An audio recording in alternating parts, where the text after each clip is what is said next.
Hello hi అండి నమస్తే welcome back to mummies kitchen. ఇవాళ స్పెషల్ రెసిపీ వచ్చేసి కేరళలోని రామసిరి ప్రాంతంలో ఫేమస్ అయిన ట్రెడిషనల్ ఇడ్లీ ప్రిపేర్ చేస్తున్నానండి. ఈ ఇడ్లీ వచ్చేసి మనం రెగ్యులర్గా చేసుకునే ఇడ్లీలా కాకుండా చిన్న సైజు దోశలాగా మెత్తగా సాఫ్ట్గా ఉంటాయి. ఈ ఇడ్లీ వచ్చేసి చాలా ఈజీగా ప్రిపేర్ చేసేసుకోవచ్చు. ఇక లేట్ చేయకుండా రెసిపీలోకి వెళ్ళిపోదాము. ముందుగా ఒక గిన్నెలో హాఫ్ కప్పు వరకు మినపప్పు తీసుకుందాము. హాఫ్ టీ స్పూన్ వరకు మెంతులు వేసుకుందాము. పప్పులో వాటర్ వేసుకుని ఒక్కసారి కడిగేసుకుందాము.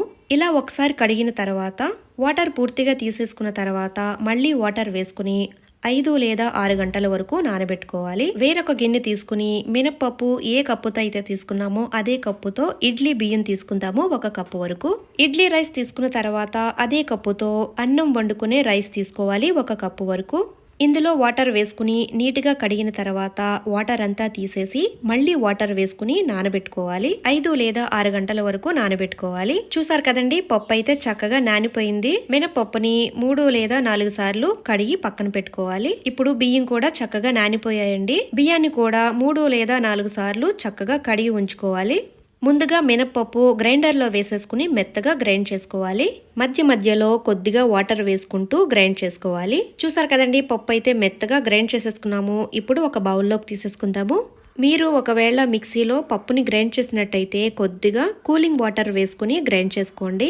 గ్రైండర్ నుంచి పిండిని తీసుకున్న తర్వాత బియ్యం వేసుకుని గ్రైండ్ చేసుకుందాము. బియ్యం వేసుకున్న తర్వాత కొద్దిగా వాటర్ వేసుకుంటూ గ్రైండ్ చేసుకోవాలి. బియ్యాన్ని గ్రైండ్ చేసుకునేటప్పుడు మరీ మెత్తగా కాకుండా కొద్దిగా కోర్సుగా గ్రైండ్ చేసుకోవాలి. చూసారు కదండి, ఇక్కడ వీడియోలో చూపిస్తున్న విధంగా గ్రైండ్ చేసుకోవాలి.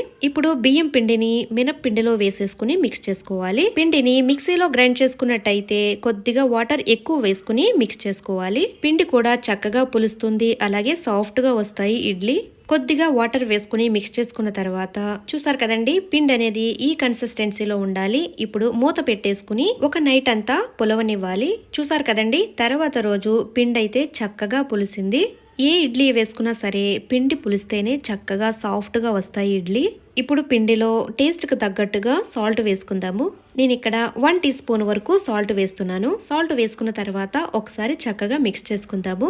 మరి ఫాస్ట్ గా కాకుండా పిండిలో ఉన్న గాలి పోకుండా నెమ్మదిగా మిక్స్ చేసుకోవాలి. రామసిరి ప్రాంతంలో మట్టి గిన్నెలో ఇడ్లీ ప్రిపేర్ చేస్తారు. అదే విధంగా నేను కూడా మట్టి గిన్నె తీసుకున్నాను. 1 గ్లాస్ వరకు వాటర్ వేసుకుందాము. వాటర్ వేసుకున్న తర్వాత ఒక జాలీ ప్లేట్ తీసుకోవాలి.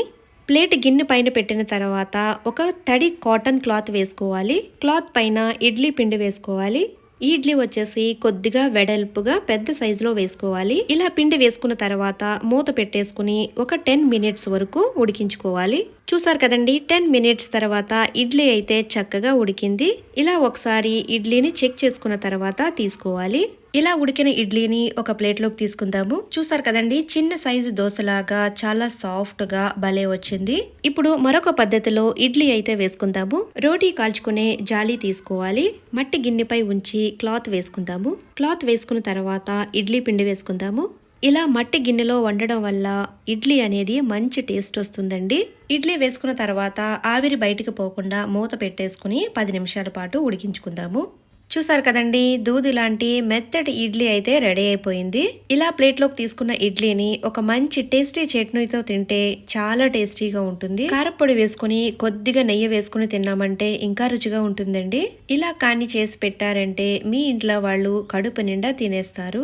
ఇక లేట్ చేయకుండా ఈ టేస్టీ దూది లాంటి ఇడ్లీని మీరు కూడా తప్పకుండా ట్రై చేయండి. రెసిపీ నచ్చితే కనుక లైక్ అండ్ షేర్ చేయండి, సబ్స్క్రైబ్ చేసుకోండి. మరిన్ని స్పెషల్ వీడియోస్ కోసం బెల్ ఐకాన్ ప్రెస్ చేయండి. Thank you for watching mummies kitchen Telugu.